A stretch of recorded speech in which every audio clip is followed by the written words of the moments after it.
নমস্কার বন্ধুরা, আবারও চলে এসেছি প্রতিদিনের নেই দুর্দান্ত একটা রেসিপি নিয়ে, যেটা কিনা দুপুরের বেঁচে যাওয়া ভাত দিয়ে আজকের এই রেসিপিটা আমি আপনাদের দেখিয়ে দেব।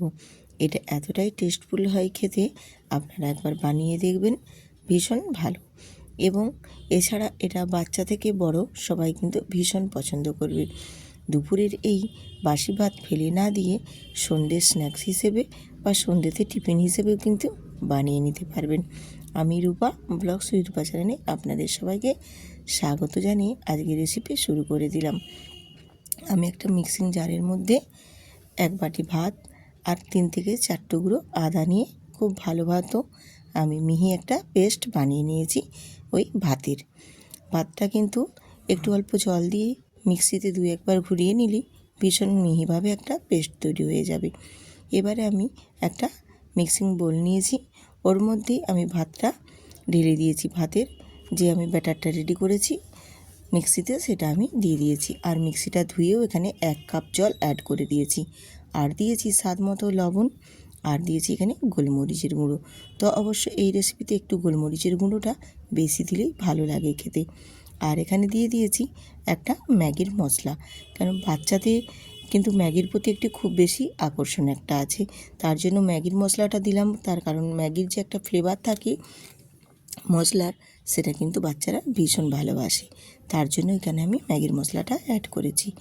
আর দিয়েছি এখানে একটা গাজর গ্রেট করে নিয়েছি, আর পেঁয়াজ দিয়েছি ছোট ছোট কিউব করে কেটে নিয়ে। তো এখানে তোমরা চাইলে আরও অনেক কিছুই সবজি অ্যাড করতে পারবে, যেমন এখানে ক্যাপসিকাম, বিনস বা বরবটি বা আরও অনেক রকম ভেজিটেবলস তোমরা এখানে অ্যাড করতে পারো।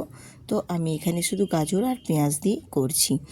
আর এখানে এর সাথে খুব ভালোভাবে আমি এটা ব্যাটারটা মিশিয়ে নিয়ে এবারে ওর মধ্যে দিয়ে দিয়েছি একটা ডিম, আর দিয়েছি 1 চামচ হলুদের গুঁড়ো।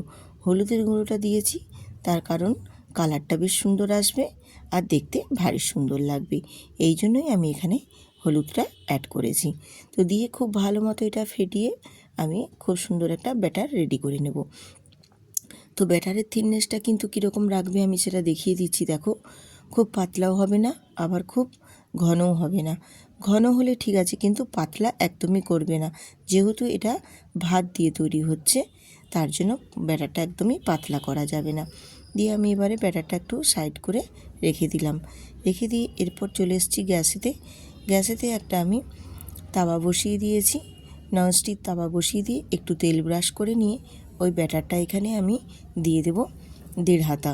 এখানে 1 হাতা দিয়েছি আর হাফ হাতা দিলাম।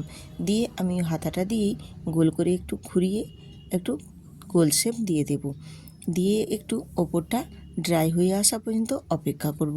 আর এই ব্যাটারটা যেহেতু ভাতের, তার জন্য কিন্তু একটু সময় নিয়ে আটতে কিন্তু একটু সময় লাগবে আর কি। তার জন্য একটু সিমে দিয়ে আস্তে আস্তে করে গ্যাসটা এটা দিয়ে একটু আস্তে আস্তে করে এটা রেডি করে নিতে হবে। কারণ তাড়াতাড়ি করে গ্যাসটা বেশি হাই দিয়ে দিলে তখন কিন্তু নিচটা লেগে যেতে পারে, তার জন্য সিমে দিয়ে আস্তে আস্তে করে ভেজে নেবে। যেমনি আমি ভেজে নিয়েছি, দেখো উল্টে দিয়েছি, ওপরটা কিন্তু কতটাই সুন্দর হয়েছে, দেখো নিচটা।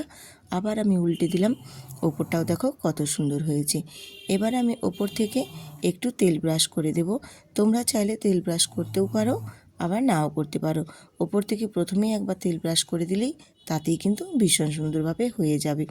তো আমার একটা দেখো টিফিন রেসিপি রেডি হয়ে গেছে। আমি তোমাদের আবারও দেখিয়ে দিচ্ছি, ঠিক একই প্রসেসে একই রকমভাবেই আবারও আমি 1.5 হাতা ব্যাটার দিয়ে ওই হাতাটা দিয়ে গোল শেপ করে ভেজে নিচ্ছি।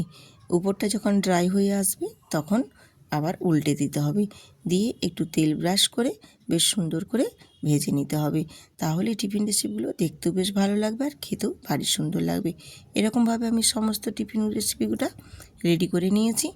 এবার তোমাদের দেখিয়ে দিচ্ছি, দেখো কতটাই সফট এবং নরম এবং ভীষণ সুন্দর হয়েছে। এই আজকের ভাত দিয়ে এবং ডিম দিয়ে ভীষণ সুন্দরই একটা সন্ধ্যের নাস্তা বানিয়েছি, যেটা আমার বাচ্চা বড়রা সবাই আমরা কিন্তু খুব মজা করে খেতে পারবো।